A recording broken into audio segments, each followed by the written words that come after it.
Hello friends, আমরা দার্জিলিংয়ে আসলে কিন্তু এই রিসর্ট, মানে এটা কোন রিসর্ট বলো তো? যারা উঠেছো তারা চিনতে পারবে।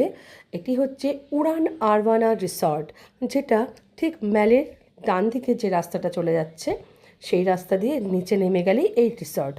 আমরা না যতবার দার্জিলিংয়ে যাই ততবার অন্তত দুদিনের জন্য হলেও এইখানে উঠি। কেন কি আমার এখানকার পরিবেশ এত ভালো লাগে না, সত্যি। এখানে তুমি তোমরা কটেজও অ্যাক্সেস করতে পারবে, কটেজও পেতে পারো, বা তোমরা সিঙ্গেল কোনো রুমও নিতে পারো, বা এবং তার সাথে তোমরা লনটা এনজয় করতে পারো।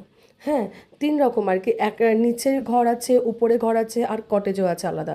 আমি সেটাই বলতে যাচ্ছিলাম যে তোমরা কিন্তু লনটা অনেক কি সুন্দর সোফা পাতা আছে, লনের মধ্যে চেয়ার পাতা আছে, দোলনা আছে, আর লনে বসে চা খেয়ে, কফি খেয়ে তোমরা পুরো পাহাড়ের ভিউটা নিতে পারো।